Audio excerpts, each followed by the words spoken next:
अल्हम्दुलिल्लाह वस्सलातु वस्सलामु अला रसूलिल्लाह व अला आलिहि व अस्हाबिहि अजमाइन अम्मा बाद अऊज़ु बिल्लाहि मिनश शैतानिर रजीम बिस्मिल्लाहिर रहमानिर रहीम रब्बि इश्रह ली सदरी व यस्सिर ली अमरी व अहलुल उक़दतम मिन लिसानी यफ़क़हू क़ौली।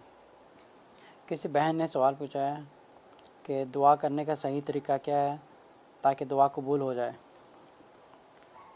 व नहमदुहु व नसल्ली अला रसूलिल करीम अम्मा बाद। देखिए, दुआ करने का कोई सही तरीका नहीं है, लेकिन इंसान सबसे पहले अपने गुनाह को ख़त्म करे। देखिए कि उसमें कोई ऐसा गुनाह है जो हो सकता है दुआ में रुकावट बन रहा हो, लेकिन दुआ करने का कोई सही तरीका नहीं है। और ज़्यादातर हम लोगों में ख़राबी ये है कि हम लोगों ने बचपन से जो दुआएं होती हैं या कुरान होता है या कुरान की आयतें होती हैं, हम लोगों ने रट्टे मार के याद किया होता है, लेकिन हम ये नहीं देखते कि उस दुआ का मतलब क्या है। जैसे सूरत फ़ातिहा पढ़ते हैं, सूरत फ़ातिहा कितनी खूबसूरत दुआ है जिसमें अल्लाह ताला से ये कहते हैं अल्हम्दुलिल्लाहि रब्बिल आलमीन अर्रहमानिर रहीम मालिकि यौमिद्दीन। फिर हम कहते हैं इय्याका नअबुदु व इय्याका नस्तईन। ए अल्लाह, हम सिर्फ़ तेरी ही इबादत करते हैं और सिर्फ़ तुझे से ही मदद मांगते हैं और सिर्फ़ तुझे से मांगते हैं। अब सिर्फ़ कहने का मतलब क्या है, एक सिर्फ़ तू है और जिससे हम मदद मांगते हैं। अब जैसे लोग सूरत फ़ातिहा पढ़ते हैं नमाज में, वो जल्दी जल्दी पढ़ लेते हैं, उनको ये भी नहीं पता पढ़ा क्या है, इसका मतलब क्या है। अब ये पढ़ने का मतलब होता है कि आप अपना राब्ता अल्लाह ताला के साथ बिल्कुल ठीक कर रहे हैं। सबसे पहले हम अपने गुनाह को दूर ख़त्म करना चाहिए। घर में जो नाजायज़ काम हो रहे हैं, इस्लाम के ख़िलाफ़ काम हो रहे हैं, या टीवी देख के जा रहे हैं, या कुछ भी गलत काम ऐसे रहे जो दुआ में रुकावट बन सकते हैं। दुआ करने का कोई सही तरीका नहीं है। दुआ है कि जब आप मांगें तो दुआ पढ़ी नहीं जाती, एक अल्लाह से हम लोग रो के कुछ मांगते हैं अल्लाह से।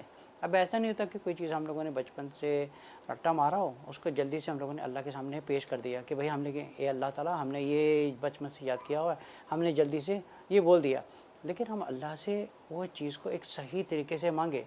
जैसे हज़रत आदम अलैहिस्सलाम ने दुआ की थी, रब्बना ज़लमना अनफुसना व इल्लम तग़फिर लना व तरहमना लनकुन्नन मिनल ख़ासिरीन। ए अल्लाह, इसी तरीके से अगर हम इसकी ट्रांसलेट करें तो हम एक सच्चे दिल से अल्लाह के आगे रोते हैं, ए अल्लाह, मैं अपनी जान पर जुल्म किया है, तो हमें माफ़ कर दे।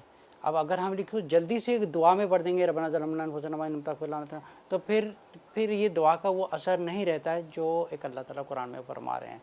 दुआ करने का मतलब ये नहीं है कि आपने जो याद किया है उसको आप जल्दी से पढ़ दें।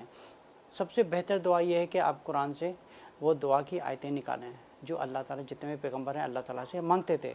जैसे रसूलुल्लाह सल्लल्लाहु अलैहि वसल्लम सूरह ताहा की आयत नंबर 114 में फरमाते हैं रब्बे ज़िदनी इल्मन।